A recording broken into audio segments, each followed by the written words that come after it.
আজ নানুরে তৃণমূল কংগ্রেসের প্রতিষ্ঠাতা দিবসে রূপোর তরবারি দেয়া হলো কাজল শেখকে। তৃণমূলের প্রতিষ্ঠাতা দিবস উপলক্ষে মিলন মেলার শুভ উদ্বোধন। সকাল থেকে নানুর বাসাপাড়ায় একটি পদযাত্রার আয়োজন করা হয়। এই পদযাত্রায় হাজার হাজার মানুষ পা মিলিয়েছিলেন।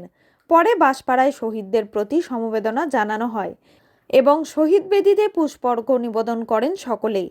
পদযাত্রা পর তৃণমূলের দলীয় পতাকা উত্তোলন করেন বীরভূম জেলার সভাধিপতি কাজল শেখ। এরপর মূল মঞ্চে অনুষ্ঠান শুরু হয়।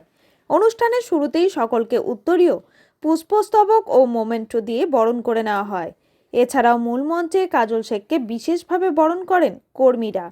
তাকে রূপোর 2.5 কিলো ওজনের তরবারি দিয়ে সম্বোধন করা হয়।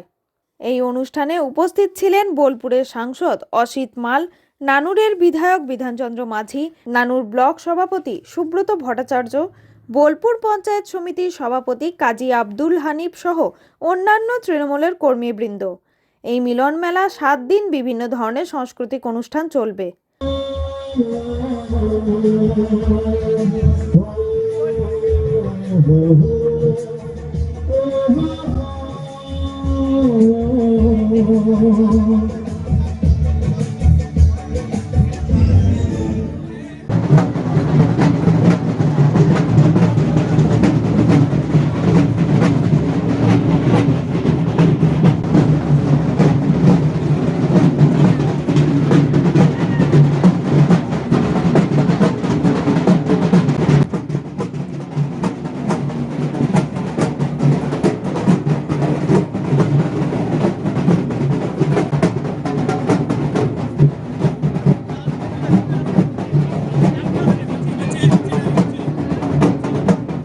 মহাশয়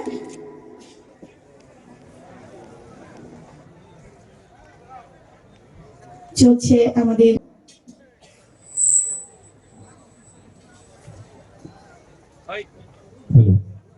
এরপরে বরণ করে মহাশয়কে বরণ করবেন বিধানচন্দ্র মাঝি মহাশয়। বিধান মাঝি মহোদয় একজন সাংসদ এবং একজন বিধায়ক, তারা দুজনকে সম্মান জানাবে, শ্রদ্ধা জানাবে। আজকে এই মঞ্চ অনুষ্ঠানটা সাজানো হয়েছে, যেমন কলকাতা থেকে নামি দামি শিল্পীরা এখানে এসে উপস্থিত হচ্ছে। যেমন আমাদের প্রাক্তন এমপি নুসরত তিনি আসছেন, বিদিকা পল আসছেন। বিভিন্ন ধরনের সাংস্কৃতিক অনুষ্ঠান বলতে যাত্রা গান, কলকাতার জগৎ বর্তমানে যারা বড় বড় ধরনের যাত্রা গান যাত্রা অনুষ্ঠিত করেন তারা আসছেন। আমাদের লোকাল যে ছোট তাদেরকেও এখানে মঞ্চে তুলে সম্মানিত করা হবে। তাদের কাছ থেকেও বিভিন্ন ধরনের কলা কুশলী যারা প্রদর্শন করবেন, হাজারে হাজারে কাতারে কাতারে উপস্থিত হবে। আজকে যেমন কয়েক হাজার মানুষ এসেছিল, এরকম প্রতিনিয়ত এখানে মেলা প্রাঙ্গণে হিন্দু, মুসলমান, শিখ, খ্রিস্টান, ইসাই। কাজী আমিরুল ইসলামের রিপোর্ট, ভয় টিভি, নানুর।